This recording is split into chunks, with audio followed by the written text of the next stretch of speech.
tonight's homework was to do some specific heat practice problems. So, and you don't really need to know too much about this except the fact that we're going to get our for every statements from this little table. So just kind of keep that in mind, is that our original for every statement is coming from this, okay? And specifically, we want to look at these units here.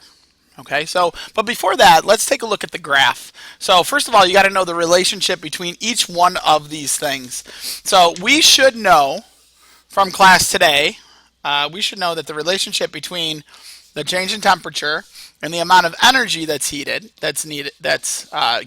is that when mass is constant, right, then as I add more energy, those particles heat up even more. So the change in temperature will go up, and that'll be a linear relationship. We should also have an idea that the change in temperature versus the mass from today's discussion, when the energy is constant, is inverse, which kind of makes sense. As we add more mass to something, that change in temperature should decrease, because it's harder to get all of those particles to change temperature. But the last one, and this is the one we did not do in class, is when our energy and mass, and we want to keep, this is a really hard one to do, we want to keep the change in temperature to be constant, okay? And this one's a little bit harder to think about, so we want to make sure that the particles don't speed up any more than they already have. And so in order to do that, if we add more energy to it, we also have to add more mass to it. So this is also a linear relationship.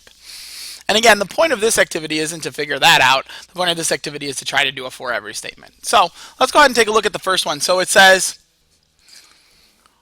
for every 3 kilograms of water is cooled from 80 degrees to 10 degrees Celsius, how much energy is lost? Okay, so we're trying to find energy, that's the part that's in question, and we've got a change in temperature, a delta T, of 70 degrees Celsius or 70 Kelvin. They mean the same thing. We'd add 273 to each of those values.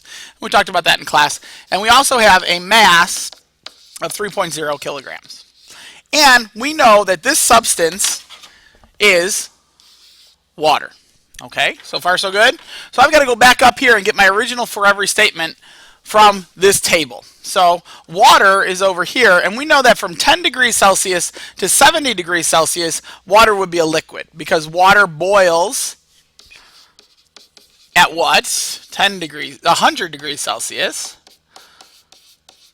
And water cools, or freezes, sorry, at 0 degrees Celsius. Okay, so we're going to take a look at liquid water, which is right over here. So that's 4.2 times 10 to the third. Sorry about that. 4.2 times 10 to the third. And here's where it gets tricky. So we're going to say,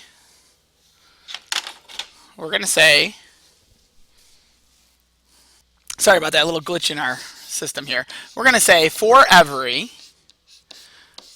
4,200 joules, which is the unit that's in the numerator, and I know that from my units right up here, for every 4,200 joules, there is a change. I can heat up 1 kilogram, 1 degree Celsius. So for every 4,200 joules of energy supplied, I can change 1 kilogram of substance of water 1 degree Celsius. Okay, so we are looking for, again, energy.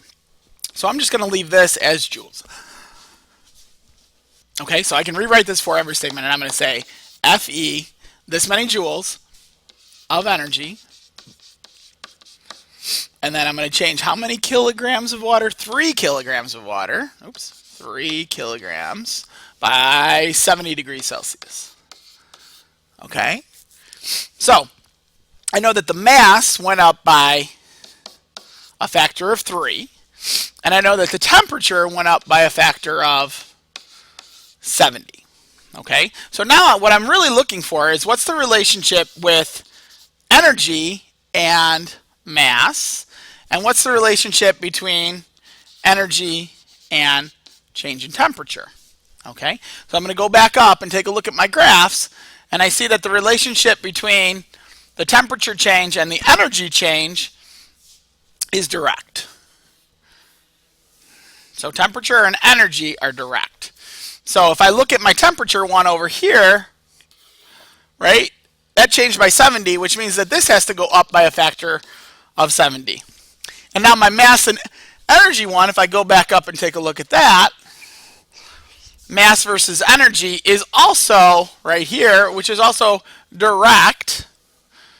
So that means that this would also get multiplied by 3, which would mean that overall this would get multiplied by 210, and that gives us 882,000 joules of energy. Okay, so far so good.